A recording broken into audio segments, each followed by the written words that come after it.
OBC संदर्भातला जो निकाल आहे, ओबीसी आरक्षण संदर्भातला पुढची सुनावणी ही आता 19 तारखेला होणार आहे. मात्र ज्या ठिकाणी निवडणूक जाहीर झालेली नाही त्या ठिकाणचं ओबीसी आरक्षण बांधकाम आयोगाच्या वैधतेवर अवलंबून आहे. मात्र आता ज्या ठिकाणी निवडणूक जाहीर झाली आहे त्या ठिकाणी प्रक्रिया थांबणार नाही असं कोर्टाने म्हटलेलं आहे.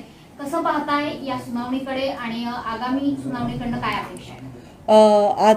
आजच सुप्रीम कोर्टामध्ये सुनावणी होती. अत्यंत अपेक्षेने समस्त महाराष्ट्रातील ओबीसी या सुनावणीकडे लक्ष ठेवून होता. सुनावणीची तारीख पुढे ढकलली गेलेली आहे आणि या सुनावणी दरम्यान जे आत्ता मीडियाच्या माध्यमातून मला माहिती मिळाली, कारण कुठली ऑर्डर किंवा कुठले कागद माझ्या हातात नाही, तर ज्या निवडणुका जाहीर झाल्या त्या निवडणुका घेणं क्रमप्राप्त आहे असं कोर्टाने म्हटलेलं आहे. तर या अशा प्रसंगामध्ये माझी अपेक्षा केवळ आणि केवळ सरकारकडनं आहे. ओबीसीच्या प्रश्नावर लढणारा एक कार्यकर्ता म्हणून मी मुख्यमंत्री एकनाथजी शिंदे आणि देवेंद्र फडणवीस उपमुख्यमंत्री यांना विनंती करणार आहे की या निवडणुकांच्या बाबतीमध्ये आपण निवडणूक आयोगाशी चर्चा करून या निवडणुकांना तात्काळ स्थगिती द्यावी. या स्थगितीचं मुख्य कारण नक्कीच ओबीसी आरक्षणाचा नसणं हे असायला पाहिजे. याचं कारण असं आहे की आता जवळपास 91-92 ठिकाणी नगरपालिकेच्या निवडणुका होणार आहेत. या निवडणुका झाल्यानंतर उरलेल्या निवडणुकांना ओबीसी आरक्षण देणं म्हणजे पुन्हा समान न्याय नाही. त्यामुळे ओबीसी आरक्षण मिळणार आहे हा आत्मविश्वास लोकांच्या मनामध्ये आहे. हा आत्मविश्वास सरकार आत्ताचं जे आलेलं आहे नवीन सरकार ते लोकांना देत आहे. तर तो आत्मविश्वास तेव्हाच फलित ठरेल तेव्हा ओबीसी आरक्षण सर्वांना मिळेल. या निवडणुकांना सुद्धा ओबीसी आरक्षण मिळणं हा त्यांचा हक्क आहे. ओबीसीच्या राजकीय आरक्षणातूनच या निवडणुका झाल्या पाहिजे.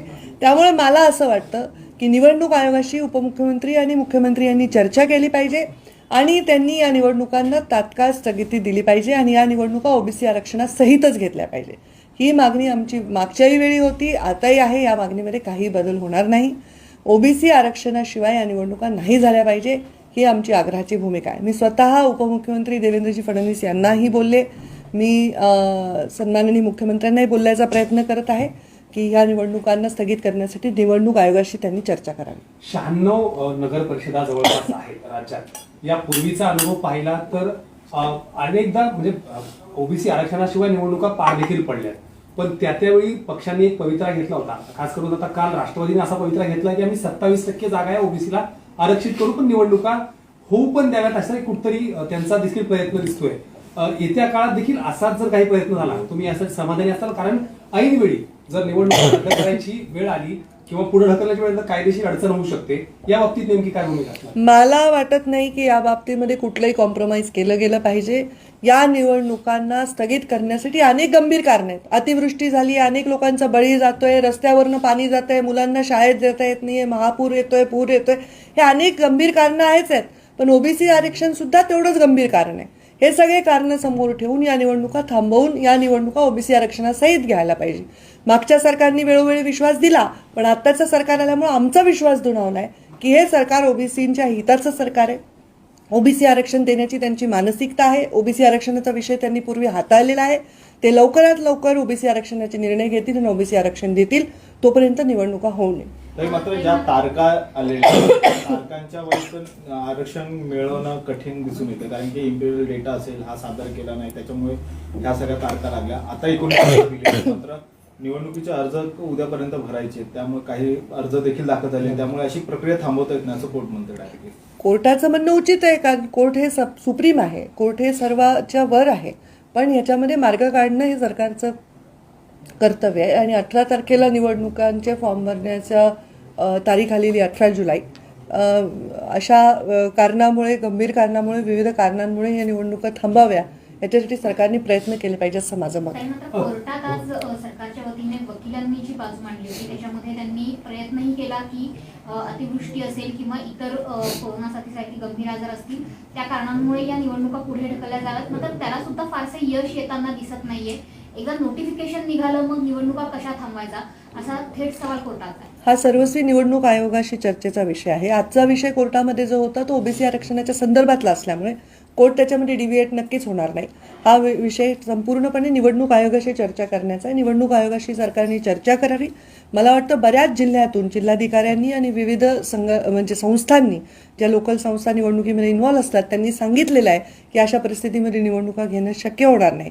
त्या सगळ्यांचा गांभीर्याने विचार केला जावा असं मला वाटतं. एक प्रश्न, खरं तर सत्तेत नसताना, विरोधात असताना भूमिका मांडणं आणि सत्तेत आल्यानंतर भूमिका मांडणं हे खूप वेगळं पडतं. कालपर्यंत जे सत्तेत होते ते मात्र ओबीसीच्या म्हणजे निर्णय घेऊ शकले असते, मात्र आता ते म्हणतायत की ओबीसीच्या आरक्षणाशिवाय निवडणुका घेऊ नका. मग त्या सगळे राष्ट्रवादीचे नेते असतील, काँग्रेसचे नेते असतील, आज तुमची जबाबदारी वेगळी आहे, कारण आज तुम्ही सत्तेत आहात. काय नेमकं याचा पाठपुरावा करणार आहे? जर समजा अशाच पद्धती निवडणुका झाल्या तर नेमकी काय भूमिका असेल? की आता देखील संघर्षाची भूमिका आहे? सत्तेत असताना आणि सत्तेत नसताना भूमिका बदलणं हे महाराष्ट्राच्या संस्कृतीला मान्य नाही. महाराष्ट्राच्या संस्कृतीने फार मोठे नेते पाहिलेले ज्यांनी प्रत्येक संघर्षात आपली भूमिका कायम ठेवलेली आहे. त्यामुळे सत्तेत आल्यामुळे भूमिका बदलेल असं नाही. ओबीसीला न्याय देण्याची भूमिका ही सत्तेत पूर्वी असतानाही होती, सत्ता गेल्यावरही होती आणि आता सत्ता आली आहे तरी आहे. त्यामुळे आमचं जे पूर्ण आमचा केंद्रबिंदू पाहिजे या चर्चेचा तो ओबीसीचं हित, ओबीसीचं राजकीय ताकद, ओबीसीचं राजकीय भविष्य हे पाहिजे. आणि मला वाटतं यामुळे सर्वांनी एकमत करून या निवडणुका पुढे ढकलल्या पाहिजे. मात्र महाविकास आघाडी सरकारने ओबीसीच्या राजकीय आरक्षणावरून आतापर्यंत भाजपवर टीका केली होती. आता महाविकास आघाडी सरकार नाहीये, आता नवीन सरकार आलेलं आहे. त्याच्यामुळे या नव्या सरकारकडनं अर्थातच टीका ज्यांनी आधी केली त्यांच्याकडनं अपेक्षा उंचावलेल्या आहेत.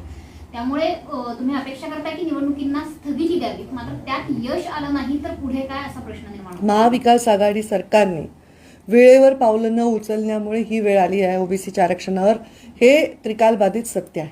यामध्ये काय करावं हा विषय वेगळा, की जर ओबीसी आरक्षण नाही मिळालं तर प्रत्येक पक्ष म्हणतोय आम्ही 27% जागा ओबीसींना देऊ. मग हा झाला पक्षाच्या घटनांमधला निर्णय, पण राज्यघटना ही त्याच्या पलीकडे आहे ना. जी घटनेने दिलेला अधिकार किंवा सरकारनी निर्णयांनी आणि कायद्यांनी दिलेला अधिकार हा जास्त महत्त्वाचा आहे. त्यामुळे पक्ष तर हे म्हणतीलच की आम्ही 27% या जागांवर ओबीसीना लढवू, पण मला असं वाटतं त्यांनी ओबीसीचं राजकीय भविष्य सुरक्षित होणार नाही. आम्हाला आरक्षण हवं आहे, राजकीय संरक्षण हवं आहे, राजकीय आरक्षण हवं आहे.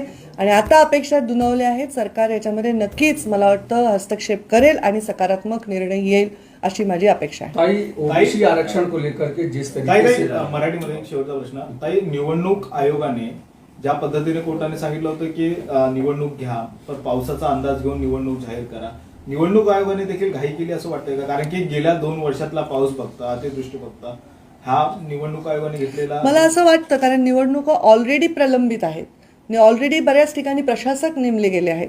त्यामुळे अचानक हा निर्णय घ्यायचं कारण, जेव्हा की आता पूरग्रस्तांचा दौरा चालू आहे, आपण रोज टीव्हीवर बघतोय, वर्तमानपत्रात बघतोय, अतिवृष्टी झाली, काही ठिकाणी नुकसान झालंय पिकांचं, पंचनामे चालू आहेत, सगळी यंत्रणा त्याच्यामध्ये व्यस्त आहे. त्यामुळे मला वाटतं या गोष्टीमध्ये एवढी घाई करण्याची आवश्यकता नव्हती असं मला वाटतं. पण शेवटी निवडणूक आयोग हे सर्वस्वी एक एंटिटी आहे. त्यांचा निर्णयला रिस्पेक्ट ठेवून सरकारने हस्तक्षेप करून निवडणूक आयोगाशी चर्चा करून याच्याबद्दल निर्णय घेतला पाहिजे आणि ते घेणं शक्य आहे असं मला वाटतं. ताई, जिस तरीके से ओबीसी आरक्षण के राजनीतिक आरक्षण को लेकर आज सुप्रीम कोर्ट का फैसला आया है कि जिसका नोटिफिकेशन जारी हो चुका है उसको रोका नहीं जा सकता है, आप इसे कैसे देखते हैं और राज्य सरकार से क्या अनुरोध करते हैं? मेरा आज ये कहना है, सुप्रीम कोर्ट में जो आज निर्णय होने वाला था ओबीसी आरक्षण के बारे में, उस निर्णय को देखने के लिए पूरे महाराष्ट्र में लोग बड़ी अपेक्षा से उस निर्णय के ओर देख रहे थे. ये निर्णय जो आया है 19 जुलाई तारीख मिली है और 19 जुलाई तारीख मिलने के पहले जो हमारे मैंने तो खुद पढ़ा नहीं ऑर्डर, जो ध्यान में आया है उसमें ये है कि ओबीसी आरक्षण के बिना जो चुनाव डिक्लेयर हुए होने चाहिए और अगले चुनाव में ओबीसी आरक्षण के बारे में जो भी है वो कदम उठाए जाएंगे. मुझे लगता है ये ओबीसी पर सख्त अन्याय है. सुप्रीम कोर्ट का निर्णय अपने कक्षा में एकदम सही है, पर जो चुनाव आयोग है उनसे बात करके, हमारे मुख्यमंत्री उप मुख्यमंत्री, हमारी सरकार ने उनसे बात करके उसमें हस्तक्षेप करके ये चुनाव प्रोलॉन्ग करनी चाहिए, ये चुनाव पोस्टपोन करने चाहिए, ऐसा मेरा मत है. आप भी क्या बात करेंगी मुख्यमंत्री उप मुख्यमंत्री? मैंने उप मुख्यमंत्री जी से इस बारे में बात की है और मैं मुख्यमंत्री जी से भी बात करूंगी. ओबीसी पर ये घोर अन्याय है 91, 92, 91, 92 जगह पर चुनाव होने जाने हैं। उसके बाद क्या आरक्षण बचा है? हर पार्टी कहेगी हम चुनाव में आरक्षण देंगे, पर वो कायदे से नहीं मिल रहा है ना। जो कायदे से मिलने वाला है, जो घटना से मिलना है, जो हक से मिलने वाला है, ये बहुत ज़रूरी है। और मुझे लगता है कि ओबीसी आरक्षण के बिना ये चुनाव नहीं होगा। महाराष्ट्र में जिस तरीके से कौन जिम्मेदारी इसके लिए? मुझे लगता है नौबत ये क्यों आई है, पूरी दुनिया जानती है, जनता जानती है, देख रही है कि पिछले 2-2.5 साल से सरकार ने कोई कदम न उठाने की वजह से आज ओबीसी आरक्षण की ये अवस्था हुई है। ये कदम पहले उठाए जाते, सही समय पर सही निर्णय लिए जाते, सही काम किया जाता, तो आज ये परिस्थिति नहीं होती। कल आपके लोग मतलब चंद्रकांत दादा और बावनकुळे साहब चुनाव आयोग में गए थे, आपको उम्मीद है कि सरकार स्थगित दिला पाएगी चुनाव? मुझे लगता है अब इसमें उप मुख्यमंत्री इनका हस्तक्षेप भी जरूरी है, क्योंकि आज देख रहे हैं बहुत बड़े संकट सरकार के सामने है। पूरी यंत्रणा बहुत अलग कामों में व्यस्त है, पंचनामे चल रहे हैं, सब जगह बहुत बड़ी बारिश हुई है, कहीं बाढ़ आई है, लोग बच्चे स्कूल में से घर नहीं जा पा रहे, घर से स्कूल नहीं जा पा रहे, लोग गांव से बाहर नहीं आ पा रहे। ये जो देख रहे हैं हम परिस्थिति, ये परिस्थिति भी बहुत गंभीर है। ऐसे वक्त पर चुनाव का प्रेशर यंत्रणाओं पर जरूरी नहीं है, इसलिए चुनाव आगे करके ओबीसी आरक्षण के साथ ही करने चाहिए। एक सवाल और है कि जैसे चुनाव काफी दिन से लंबित थे, लेकिन बारिश के समय में नोटिफिकेशन जारी करना, ये आपको लगता है कि चुनाव आयोग ने थोड़ी जल्दबाजी? मुझे ऐसा लगता है, क्योंकि चुनाव बहुत दिन से प्रलंबित थे, बहुत दिन से बहुत जगहों पर प्रशासक उनको अपॉइंट हुए हैं, और इसलिए अचानक से ऐसे चुनाव डिक्लेयर होने से बहुत बड़ा संभ्रम पैदा हुआ है।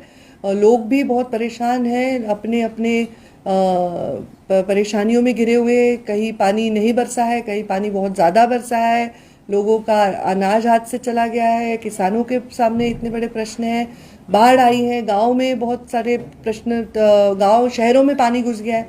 ये सब प्रश्न बहुत सारे यंत्रणाओं के सामने हैं।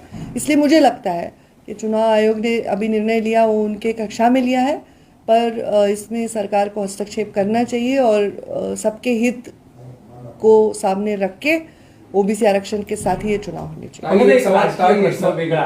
उद्धव ठाकरे यांनी आज खासदारांचा पाठिंबा जो आहे तो राष्ट्रपती पदासाठी दिलेला आहे. तुम्हाला वाटतंय का, कारण तुमचे अनेक वर्ष, तुम्हाला वाटतंय का की ही परत एक वेगळी सुरुवात ठरू शकते, परत एकदा भाजप सोबत हात मिळवणी किंवा परत एकदा एक दरवाजा उघडला असं ठरू शकतं पुढच्या काळात? जुन्या मैत्रीचे संकेत असं झालं तर सर्वात जास्त आनंद मला होईल नक्की. पण आज सन्माननीय उद्धवजी ठाकरे यांनी राष्ट्रपतीच्या आमच्या उमेदवार मुर्मू यांना पाठिंबा देण्याच्या संदर्भातली जी बातमी आहे त्याच्याबद्दल जर तसा निर्णय घेतला तर त्यांचं नक्कीच स्वागत.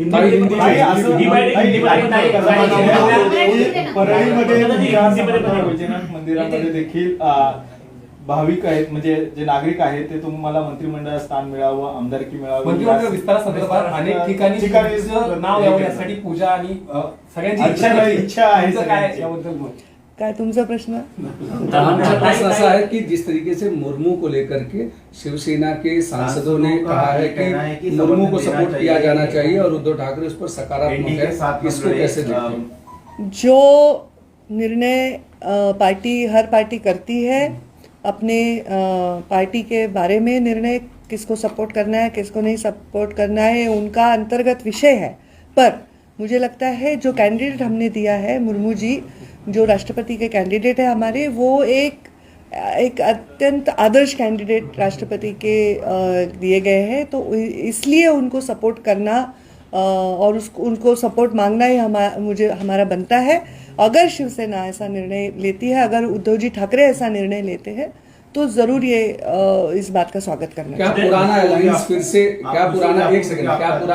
फिर से करीब आ रहा है? और जिस तरीके से एनडीए के उम्मीदवार को सपोर्ट करना या सांसदों का बीजेपी के समर्थन में पत्र लिखना, आपको लगता है कि खुशी होगी अगर फिर से शिवसेना बीजेपी? देखिए, मुर्मू जी को सपोर्ट करेंगे और ऐसा निर्णय लेंगे उद्धव जी, इस बारे में खुशी होगी, ये तो मैंने अभी कहा। पर ये आगे की बातें करना बहुत प्रीमेच्योर होगा।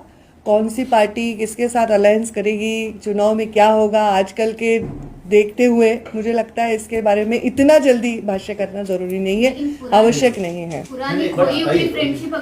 दुश्मनी ना रहे, यही मुझे अच्छा लगता है। कि हम 2019 में कांग्रेस एनसीपी के खिलाफ चुनाव लड़े थे, और मोदी जी, उद्धव जी, सबका चेहरा साथ में हम इस्तेमाल उनके करके चेहरा चुनाव इस्तेमाल जीते। करके हमने वोट मांगे थे। तो हमारा नेचुरल लाइन जो है उनके साथ ही पैचअप कर लिया जाए, ऐसा उनका एक सुझाव भी है। देखिए, ये उनके सांसदों का उनके नेता को कहना है। इस पर उनके नेता खुद विचार करेंगे और उस पर निर्णय लेंगे। इसमें मैं तो निर्णय नहीं ले सकती।